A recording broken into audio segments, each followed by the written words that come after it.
네, 여러분 반갑습니다. 차트헌터입니다. 오늘은 토요일입니다. 여러분 주말인데 제가 포스코 퓨처엠을 이번에 좀 말씀을 드려볼까 합니다.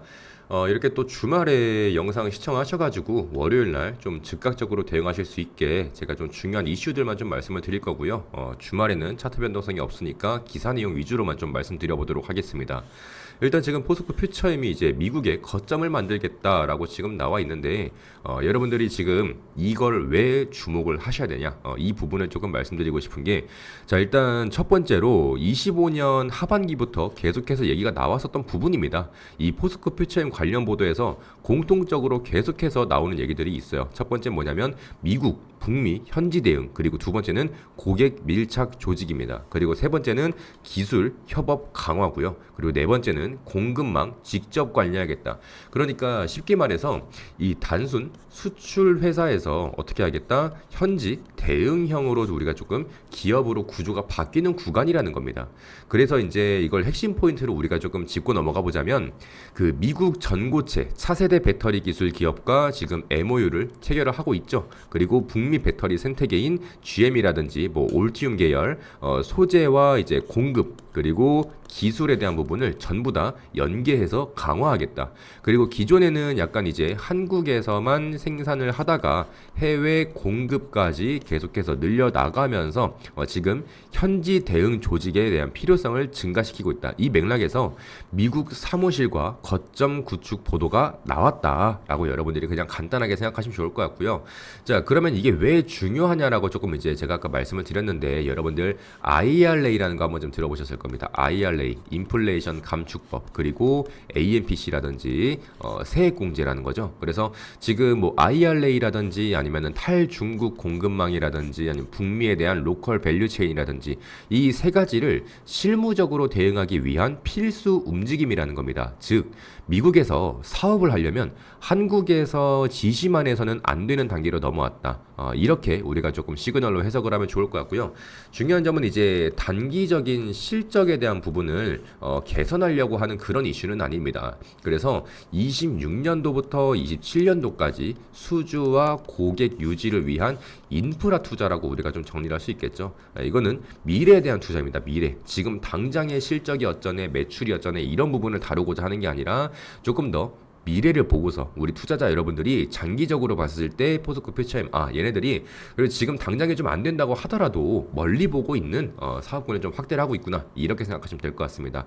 그런데 지금 우리가 실적에 대한 부분도 조금 짚고 넘어가야 됩니다. 이 포스코 퓨처엠이 4분기 적자 지속 전망이라고 지금 좀 나와 있는데, 이게 좀 어렵습니다. 그러니까 저도 2차 전지 관련해서 공부를 좀 많이 하고 있는 사람 중에 하나인데, 여러분이랑 비슷합니다. 여러분도 열심히 공부하고 있으실 거니까.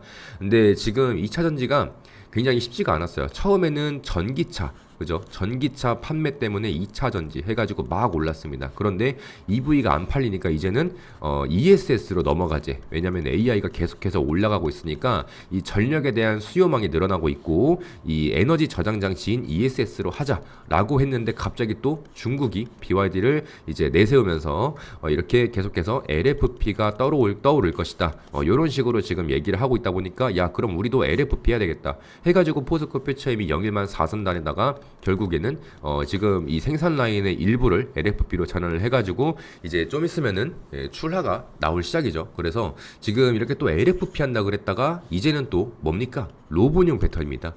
로봇용 배터리. 그러니까 지금 어떻게 하고 있어? 전기차에서 에너지 저장 장치로 왔다가 저가형으로 넘어왔다가 지금 이제 로봇 배터리 만들어 달래. 난리도 아니야, 난리도. 그러니까 쉽지가 않아요. 그래서 지금 이런 실적에 대한 부분들이 사실 단기적으로 봤을 때는 지금 당장에 개선되기는 어렵습니다. 여러분들도 다 알고 계시는 내용들이잖아요. 그렇다 보니까 지금 이러한 내용들은 단기적으로 봤을 때 25년 하반기 실적 전망 기준으로만 봤을 때는 전기차 수요에 대한 둔화 지속되고 있었고요. 그리고 고객사에 대한 재고 조정도 있었고요. 그리고 양극재에 대한 출하 회복 지연도 있었습니다.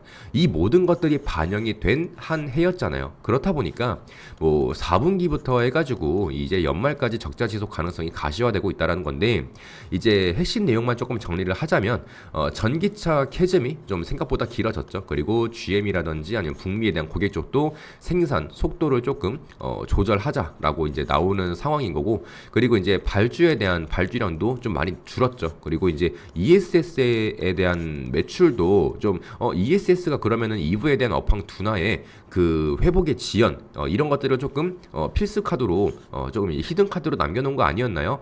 라고 하시는 분들, 아직까지는 EV에 대한 둔화를 완전히 커버하기는 좀 힘듭니다.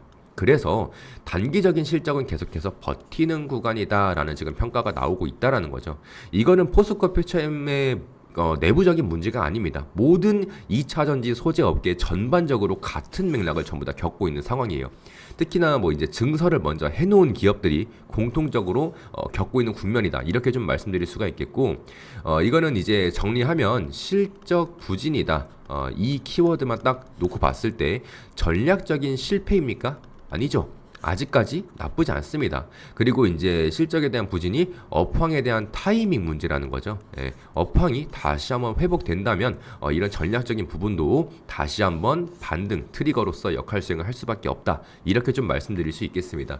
그리고 지금 이 로봇용 배터리 때문에 지금 이제 최근에 포스코 퓨처엠이 또 많이 올라왔죠. 예, 이 부분도 좀 말씀드리고 싶은 게, 이 포스코 퓨처엠을 여러분들이 좀 아시겠지만 기존에 2차전지, 우리가 2차전지 뭡니까?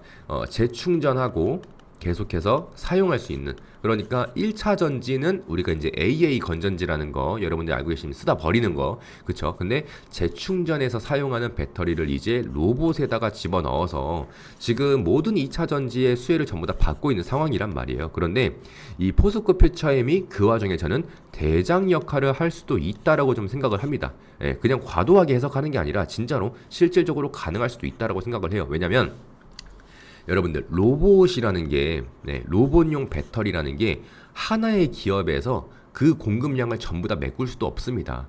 그렇지만 일단 중요한 건 이 로봇이 움직일 때 원통형 배터리가 들어가잖아요. 원통형, 요런 식으로 원통형 배터리가 들어가는데, 이제 포스코 퓨처엠이 원통형 그리고 LFP, 그러니까 얘네들이 전력을 또 많이 잡아먹으면 그 부분도 결국에는 마진에 대한 부분에 손해거든요. 예, 그러니까 로봇도 효율이 좋아야 되고요, 밀도도 높아야 되고 출력도 좋아야 됩니다.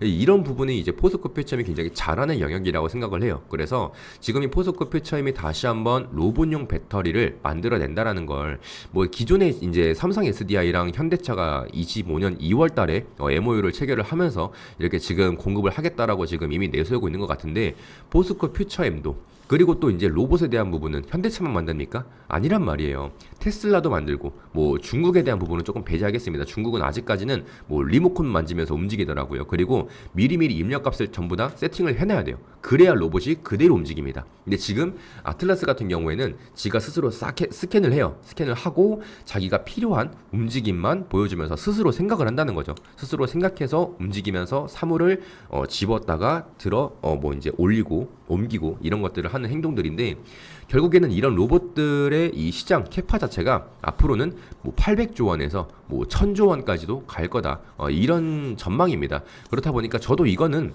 조금 작게 해석이 됐다라고 생각을 해요. 전 그 이상으로도 커질 수 있다라고 생각을 하고 있기 때문에, 자 그러면은 지금 2차 전지가 당장 한 3년에서 4년 정도만 지난다고 하더라도 지금 주가 대비해서 거의 한 50%그 이상 충분히 올라와 있지 않을까. 그러니까 적정 주가 기준으로 말씀을 드리는 겁니다. 지금은 기대감과 약간 우려감 그 사이에 약간 애매한 구간에 있잖아요. 그런데 지금 기대감이 아니라 이제 실적이 실질적으로 가시화되고 전망에 대한 부분도 굉장히 긍정적으로 해석이 되고, 그런 시점이 됐을 때는 지금으로만 봤을 때도 일단 50%는 충분히 그 이상으로 올라갈 수 있을 것이다. 그리고 지금 실적이나 전망뿐만이 아니라 당시에 이제 매출이라든지 뭐 로봇 뭐 배터리 출하량 이런 것들을 또 봤을 때 추가적인 기대감, 추가적인 호재, 사실 이 로봇 관련된 내용들이 너무나도 무궁무진하기 때문에 어떠한 기술력이 또 이번에 이런 모델이 나온다, 이런 라인업이 나온다, 이런 얘기 한마디만 나온다고 하더라도 주가는 천정부지로 솟을 수가 있단 말이에요.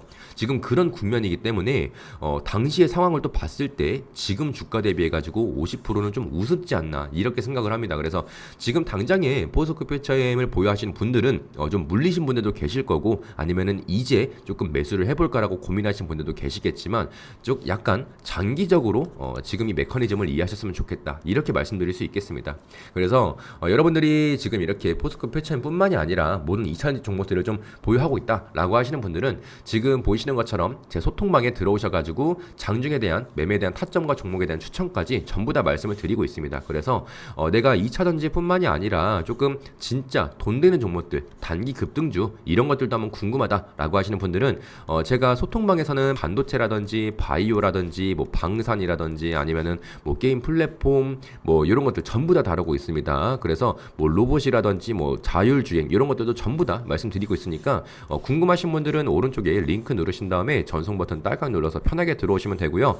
저는 여러분들한테 이렇게 종목에 대한 추천, 매매에 대한 타점 전부 다 소통방에서 장중에 대한 브리핑을 드리기 위해서 소통방을 이제 안내를 드리는 거지 여러분들 꼭 무리해서 부담 가지실 필요 없습니다. 아시겠죠? 그래서 필요하신 분들만 오른쪽에 링크 누르신 다음에 전송 버튼 딸깍 눌러서 편하게 들어오시면 좋을 것 같다. 이렇게 말씀드릴 수 있겠습니다. 자, 오늘 주말인데 영상 시청한다고 너무 고생 많으셨고요. 날씨가 많이 추우니까 건강관리 잘 하시면서 저는 내일 다시 한번 또 인사드리도록 하겠습니다. 고생하셨습니다. 안녕.